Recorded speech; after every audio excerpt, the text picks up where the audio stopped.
പഴയ നിയമത്തിൽ ദശാംശം 10% അതാണല്ലോ ഒരു കണക്കായിട്ട് പറയുന്നത്. പുതിയ നിയമത്തിൽ അങ്ങനെ ഒരു കണക്കുണ്ടോ? പുതിയ നിയമത്തിൽ കണക്കില്ല, പുതിയ നിയമത്തിൽ ഓഹരിയാണ്. ഞാനത് മനസ്സിലാക്കി തരാം. നമ്മളിപ്പോൾ ഒരു കുടുംബത്തിൽ, ഒരു ഭവനത്തിൽ 4 പേരുണ്ട്, ആ 4 പേർക്കും കൂടെ വീതിക്കുന്നത് പോലെയാണ്. ഓഹരി എന്ന് പറഞ്ഞാൽ ഇതെല്ലാം വരുന്ന നമ്മുടെ ഹൃദയത്തിൽ നിന്ന്. ഞാൻ പറഞ്ഞത് ഇതിനൊരു വ്യവസ്ഥയില്ല. ഞാൻ ഒരു ഉദാഹരണം പറഞ്ഞുകൊണ്ട് പറയാം. വിലയേറിയ തൈലം യേശുവിന്റെ മുമ്പിൽ പൊട്ടിക്കുന്ന സ്ത്രീയുടെ കഥ അറിയാമല്ലോ. അപ്പൊ കർത്താവ് അവിടെ നിന്ന യൂദായും അവരും എല്ലാം എന്താ പറഞ്ഞു, ഇത് പാഴ് ചെലവാണ് പറഞ്ഞില്ലേ. ചോദിച്ചത് ആ അളവ് എത്ര എന്നുള്ള ഒരു കാര്യം, അതാണ് ഞാൻ ചോദിച്ചത്. അപ്പൊ അളവെന്ന് പറയുന്നത് അത് ഹൃദയമാണ്, ഔട്ട് ഓഫ് അവർ ഹാർട്ട്സ്. അതിനാണ് ഈ സ്ത്രീ ചെയ്യുമ്പോൾ നമുക്കറിയാം 300 വെള്ളിക്കാശ്. യേശുവിനെ ഒറ്റയിന് പോലും 30 അല്ലേ?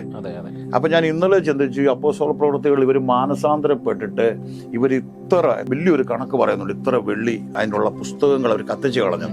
അപ്പൊ ഈ 300 വെള്ളിക്കാശ് സാധാരണ ഒരു എമൗണ്ട് അല്ല, ആ സ്ത്രീയെ സംബന്ധിച്ച് ഏറ്റവും വലുത്. പക്ഷെ കർത്താവിന് വേണേൽ പേഴ്സൺ അവരോട് പറയായിരുന്നു, നീ ഒരു കാര്യം ചെയ്യ്, നീ അത്രയും ചെയ്യേണ്ട, നിനക്ക് എന്നോട് സ്നേഹമുണ്ടെന്നുള്ള സത്യമാണ്.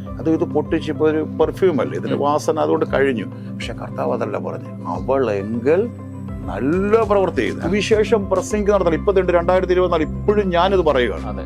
അപ്പൊ കർത്താവിന് വേണ്ടി എന്ത് ചെയ്താലും അത് അളവില്ലാതെ സ്ത്രീ ചെയ്ത് എന്തോമായിരുന്നു, പ്രാപ്തിക്ക് മീതെ. ദൈവം ഇന്നും അത് ആഗ്രഹിക്കുക. ഇതൊന്നും ദൈവത്തിനല്ല, ഇതെല്ലാം ദൈവരാജ്യത്തിന്റെ കെട്ടുപണി.